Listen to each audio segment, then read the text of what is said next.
Este descendimiento fue una de las obras dañadas en 1988 en la Pinacoteca de Múnich, cuando diversas obras de Durero sufrieron un atentado lanzándoles ácido sulfúrico. La acción corrosiva de esta sustancia es demoledora y sus efectos irreversibles, pues una vez en contacto con la superficie de la obra continúa actuando y no solo afecta a la pintura, sino que llega al propio soporte. De modo que el equipo de restauradores, químicos y especialistas de diferentes ámbitos que se hicieron cargo de su recuperación, en primer lugar tuvieron que neutralizar ese ácido para detener su efecto. Las zonas donde el impacto fue directo quedaron mucho peor. Este sería el caso del rostro de la Virgen o el tarro que sujeta el personaje masculino de la derecha, Nicodemo. En cuanto a la técnica de esta maravillosa tabla, destaca con claridad un procedimiento característico de Durero. Una vez aplicada la pintura, repasaba los detalles que le interesaban con plumilla o algo similar, dibujando sobre ella. Si observamos el pelo, las cejas o la barba de Nicodemo, se puede apreciar. Además, con el fin de obtener determinadas texturas, Durero empleaba sus propias manos, como prueban las huellas dactilares visibles en la cueva, en el paisaje tras el árbol situado en la zona izquierda, etc.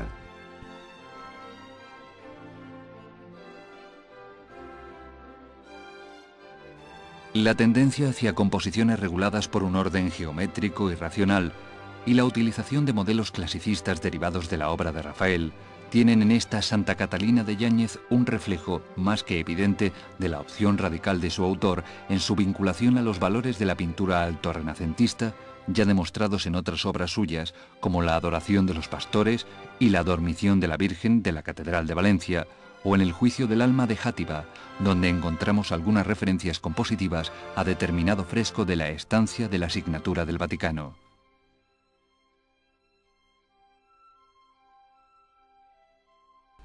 De nuevo, se trata de un tríptico en cuyo exterior se encuentra el camino de la vida, envuelto por toda una serie de arbitrariedades.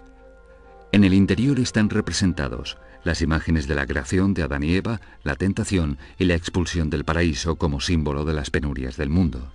En el centro se sitúa el carro del heno, creado siguiendo un dicho flamenco. El mundo es un carro de heno del que cada uno toma lo que puede. En lo alto se encuentra la figura de Cristo, que mira a los hombres ante las escenas de violencia con que aquellos intentan coger un pedazo del carro de heno. Los demonios son los encargados de tirar del carro, que simboliza los engaños placenteros de la vida. En el otro lado de la composición se hallan altos dignatarios, el emperador y el papa, acompañados con toda su corte, y más abajo se halla la gente humilde del pueblo, los pobres y los mendigos. En un lugar privilegiado se encuentra el clero, con los grandes sacos de riqueza que han sacado de sus conventos.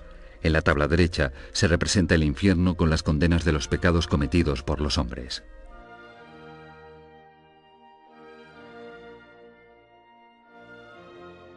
El retablo de Isenheim es la obra maestra de Matías Godard, más conocido como Grunewald.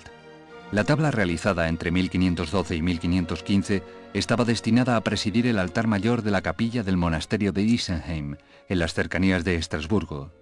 En el monasterio se ubicaba un hospital para apestados sin posibilidad de curación, por lo que esta imagen debía reafirmar su fe, ya que Cristo sufre como ellos y por ellos, al tiempo que entiende su dolor.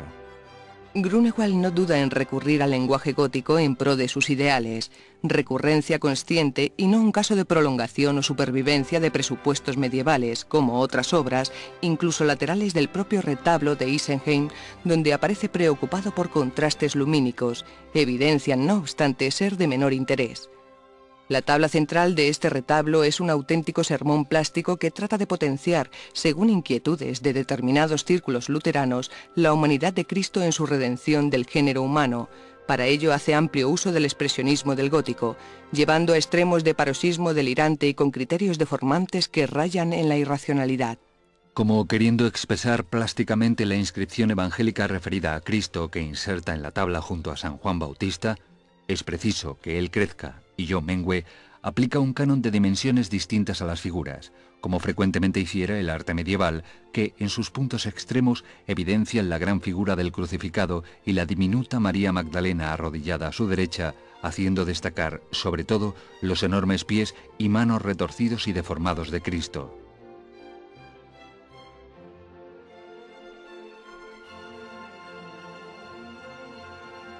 Si bien Morales, a través de la pintura de Leonardo, del manierismo italiano y de los grabados flamencos y alemanes, principalmente de Durero y Schönhauer, aprovechó numerosos recursos de la pintura devocional del siglo XVI. Su obra, no obstante, no está basada en la acentuación de los elementos expresivos hasta alcanzar el máximo desarrollo de sus posibilidades. En este cuadro, Morales nos presenta una imagen extraordinariamente íntima de la Virgen sosteniendo a su niño, con una delicadeza en los rasgos, los colores y las poses de los dos personajes, que fueron lo que hicieron de su autor uno de los pintores de mayor éxito en su época. Por otra parte, Luis de Morales contribuyó de manera definitiva a la fijación de unas imágenes que, por su claridad y fácil lectura de los temas sagrados, obligaron al pintor, de acuerdo con la demanda, a repetirlos continuamente hasta el extremo de convertirse, como ya señalara Gaya Nuño, en un copista de sí mismo. Por todo esto, la obra de Luis de Morales constituye uno de los casos más singulares del tratamiento devocional de la imagen religiosa en el último tercio del siglo XVI y sirve de enlace con los planteamientos místicos, visionarios y contrarreformistas que caracterizan la amplia producción de El Greco.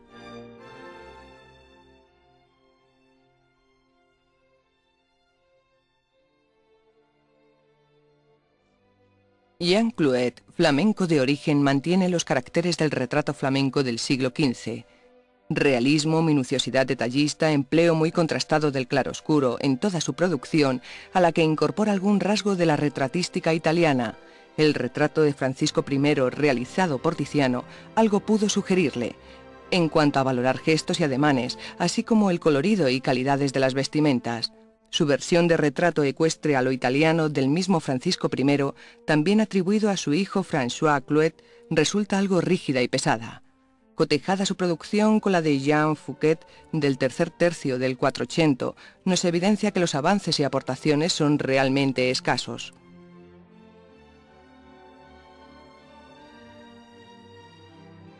La Santa Cena que conserva el Museo del Prado está inspirada en la famosa de Leonardo, tomada a través de una estampa de Marcantonio, apreciándose también influencias de Rafael. Procedente del altar mayor de la iglesia de San Esteban, fue pintada por Juan de Juanes después de un viaje a Italia, lo que justifica un cambio de estilo que se orienta hacia unos principios compositivos más regulares y una figuración más monumental, que ambientada en un mundo de arquitecturas o sobre un fondo de paisaje, demuestran la vocación clásica y la erudición arqueológica de su autor.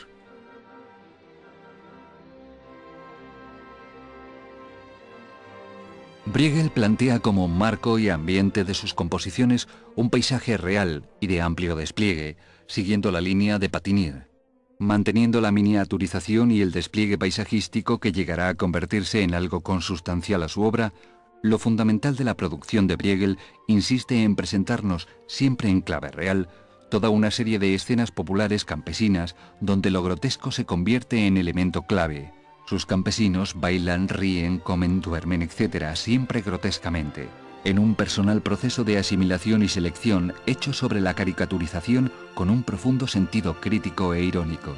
De este modo, sin el menor atisbo de idealismo y como una auténtica sátira plástica, desarrolla su obra en la que en general el tema se disuelve en la infinitud de sus paisajes, pero donde quizá mejor se plasme el carácter radicalmente crítico de su grotesca visión de la realidad es en las composiciones que inciden sobre un peculiar mundo rústico y campesino, que ya hoy asociamos al artista como se observa en Juego de Niños.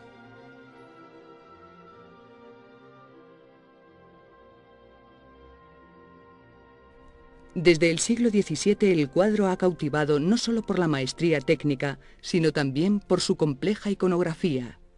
En este sentido, puede ponerse en paralelo esta obra encargada por Felipe II, con la que encargó su padre a Tiziano, y que se conoce como La Gloria. Ambos lienzos se encontraban juntos en el monasterio de El Escorial. Excepto los tres personajes arrodillados en primer término, Felipe II, el Dux Mocenigo y el Papa Pío V, el resto de figuras apenas ha logrado ser identificado, ya que están idealizadas en un grado extremo. Como fuentes iconográficas, el Greco acudiría con toda seguridad a los códices medievales, sobre todo para la descripción del infierno como el monstruo Leviatán. Además, la obra de Giovanni Battista Fontana, titulada El Juicio Final, parece decisiva a este respecto. Ambos pintores estuvieron en Venecia por las mismas fechas, por lo que existe una evidente relación entre sus obras respectivas.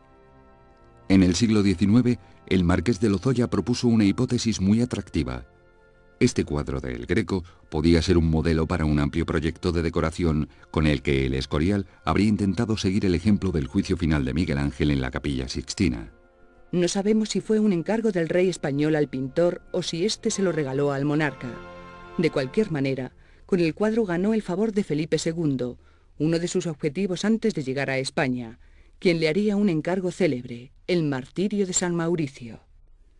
De modo que el equipo de restauradores, químicos y especialistas de diferentes ámbitos que se hicieron cargo de su recuperación, en primer lugar tuvieron que neutralizar ese ácido para detener su efecto. Las zonas donde el impacto fue directo quedaron mucho peor. Este sería el caso del rostro de la Virgen o el tarro que sujeta el personaje masculino de la derecha, Nicodemo. En cuanto a la técnica de esta maravillosa tabla, destaca con claridad un procedimiento característico de Durero. Una vez aplicada la pintura, repasaba los detalles que le interesaban con plumilla o algo similar, dibujando sobre ella. Durero sufrieron un atentado lanzándoles ácido sulfúrico. La acción corrosiva de esta sustancia es demoledora y sus efectos irreversibles, pues una vez en contacto con la superficie de la obra continúa actuando y no solo afecta a la pintura, sino que llega al propio soporte. Si observamos el pelo, las cejas o la barba de Nicodemo se puede apreciar. Además, con el fin de obtener determinadas texturas, Durero empleaba sus propias manos, como prueban las huellas dactilares visibles en la cueva, en el paisaje tras el árbol situado en la zona.